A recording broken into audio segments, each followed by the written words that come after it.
Okay, so in this episode, I'm going to talk a little bit about mounting the harmonic balancer hub onto the crankshaft. And just to recap, this is a second generation Dodge Viper 2002, and I am installing an ATI Super Balancer, this guy right here.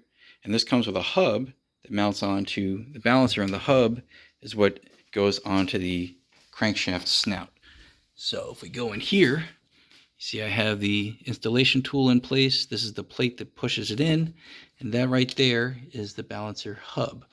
Now I'm going to post a picture that I took close up of this hub with this camera as a thumbnail to the video, so you can see how much clearance you end up with between the outermost portion of the balancer hub and the crankshaft seal. It's about maybe a millimeter, 1 to 2 millimeters. And essentially what's going to happen is, as you're using this installation kit to install, to push this hub in, it's going to get harder and harder and harder to push it in. And that, by the way, it will be that case even if you use anti-seize lubricant on the crankshaft snout to help this go in. That will also be the case even if you use heat to heat up the balancer hub to help it go in as well, because you have more surface area between the hub and the crankshaft snout, which creates more friction. And so you're going to have to crank the wrench to crank this guy harder and harder and harder as you get closer to bottoming out on the balancer hub. Okay, so what I did here is, you can see I have the power steering components removed. So I took the power steering pump off, I put it to the side. I also took the power steering bracket off, I put that to the side. This gives me more clearance to get a big fat wrench in here. I use a 27 millimeter ratcheting wrench. I happen to use a Husky wrench that I got from Home Depot. That goes here. And then on this one here, you can use either a 19 millimeter wrench or a 3/4 inch wrench. Either one, they both fit fine. And so the the first thing you have to do before we get to this wrench here is you have to make sure that this installer threads all the way in. And sometimes that'll be a little bit hard to tell, because if you're cranking this in by hand, you might start to feel some resistance, and you'll go as hard as you can by hand. You think, okay, I must have bottomed out on the inside of the crankshaft snout. But maybe that's not the case. So you can double check that by basically attaching a pipe to your wrench, so you get more leverage and you keep pressing further and further. And sure enough, you may find that it'll actually go in a bit more. If you're not all the way in or as far in as you can go, you have less thread between this bolt here and the crankshaft snout grabbing onto the thread inside the crankshaft snout. Less thread means less friction, which means as you're pushing this plate in to push this harmonic balancer hub in, it creates an equal and opposite force pushing out. So if you're not careful, you might be screwing this thing down to push the hub in, and all of a sudden it starts getting easier. Like, wow, why is it getting easier? It's getting easier because you're stripping the threads on this bolt. So that just means you didn't screw it in far enough. Okay, so that happened to me. I actually ended up buying 2 of these mounting kits. Thankfully, the threads inside the crankshaft snout are still okay. Kind of dodged a bullet there. So what you can do, you can just cut off with like a Dremel cutting wheel those strip threads, make sure that the end is nice and clean, and then thread the remainder of this bolt back in again. So you can do that. Now, once this is all the way in, or as far in as you can go, again, using a pipe to get you leverage on the wrench that you used to screw this in, then you put the 27 millimeter wrench on this. So here's what I did. I'll show you the exact configuration.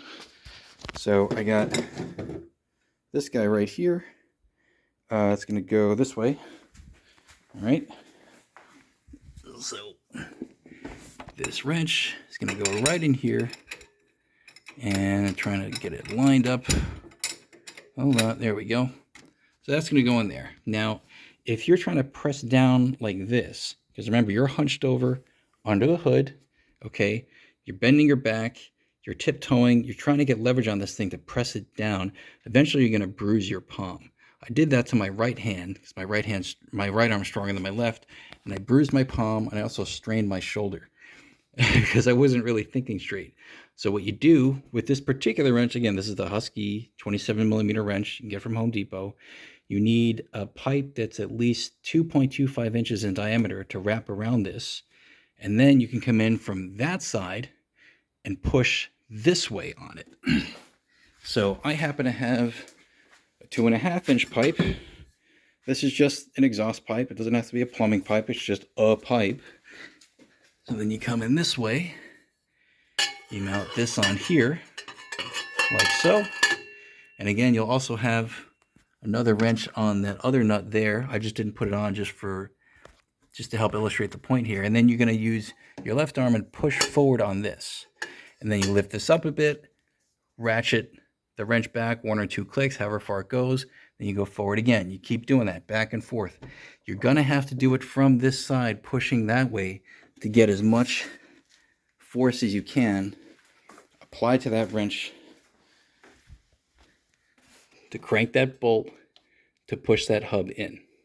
Now, these ATI balancers are built to have an interference fit, which is to say that the inner diameter of the balancer hub is smaller than the outer diameter of the crankshaft snout. So it's supposed to be hard to push it in. And apparently you can supposedly sort of, I forget the exact term, but essentially bore out the inside of that hole to get the correct tolerance between the crankshaft snout and the balancer hub, depending on the exact measurements of the crankshaft snout that you have. This would imply that you have a machine shop available to do that. If you don't, then essentially you just have to take it as it is and kind of hope for the best. So do remember to use anti-seize lubricant. Okay, so when you get the old hub off and the bolt off and everything, you clean up the crankshaft snout. And then once you clean it all up, you put that anti-seize lubricant on there. And then if you want to, I would recommend it. You try to heat up that balancer hub in the oven.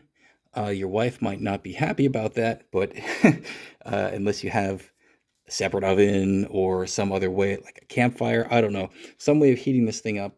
Get it to ideally something above 200 degrees Fahrenheit, just to let the metal expand, and then press it in. So when I put it in the oven, I put it in the oven for like around 425 to 450 for 25 minutes. And by the time I got it down here in the garage, like wrapping it in a blanket, hurrying down here and getting it onto the crankshaft snout, it was down to a little over 200 degrees Fahrenheit. And with that, I was only just barely able to kind of seat the hub onto the end of the crankshaft snout. And then you're like very quickly trying to install the installer, get that in place before that hub cools down too much. So you have to be fast before, because once that hub cools down, it's going to grab more and more in the crankshaft snout. You're going to have a harder and harder time pushing it in. So it's going to be a lot of sweating to hustle to install the hub as fast as possible while it's still hot, as far as possible in as you can go. And then eventually it's going to cool down, and then you have to, get the pipe out to get more leverage on this wrench here to push it in the rest of the way. Okay, so that part's done. Now, again, I just want to reiterate about the clearance between the the balancer hub and the crankshaft seal. They are not supposed to touch. If you Google search this, just generically, like, should the balancer hub touch the crankshaft seal, the Google search may actually return a result telling you that yes, it should touch the seal. But then if you do another Google search asking specifically on the Dodge Viper, should they touch, the answer will be no. And it makes sense because that balancer hub is a rotating part. And the crankshaft steel is static, and it's rubber or some kind of rubber. You don't want to rub against that at 6,000 RPM or whatever the red line is, right? You're going to break the seal. So you need a little bit of clearance. Now, you hopefully you'll get that clearance as you install this, because when this thing bottoms out, it will be impossible to push that wrench further, to push this in further. It's going to bottom out. And so you're going to know, okay? But one thing that I do, or that I did here, is each time it felt like it was really hard to keep cranking that wrench, I got this, what I'm holding right now is my cell phone. I took my cell phone camera, turned the flash on, and took pictures in here to try to sort of get a cleaner look of what the clearance is between the seal and the balancer hub. And then, okay, I see, all right, there's a couple more millimeters. Keep going a little more. Back and forth, keep taking pictures. Because you can fit a camera in there much easier than you can fit your head with a flashlight. So hopefully that part is, it seems like that part's done. So with that done, I can continue to pin the crankshaft. So from part 2, the previous video, I had already drilled the pinholes into the balancer hub. So the next step is to mount the pinning sort of guide back onto the balancer hub, and then complete the pinning job from here, kind of hunched over in the engine bay with an angle drill, just drilling the crankshaft part of those half circles. Then once that's done, clean it up, mount the actual balancer itself, which will be this guy, and then the pulley, and then actually, maybe the order doesn't matter too much, but once the pinning's done, I actually have to put the bolt in. This goes to 250 pound-feet. And then from that, I can do this, and then this. Now, the other thing is, as you're pushing, there's another way to tell, really, without actually getting a camera in there, you know, at the end of the balancer hub, to see if the balancer hub is all the way in, is you'd have to take the mounting kit off and then just put this onto the outer surface of the balancer hub, because that's roughly where this will mount, and you can see how that lines up with the other pulleys that are in front of the engine. And if it's offset, well, then clearly you have to keep going further in to make sure that those pulleys are all lined up. Okay, so that's sort of like a crude way of checking to make sure that you know, the balancer hub's all the way in. So this is as far in as it will go. It will not go any farther. So hopefully that's far enough to get the crank pulley aligned with all the other pulleys. So anyway, I really wanted to make a video specific to this part of the installation, and specifically for the ATI Super Balancer on the Dodge Viper, because I haven't seen any content on that at all, showing it from this angle and describing the steps that I described that you'll need to take to actually do the job. Okay.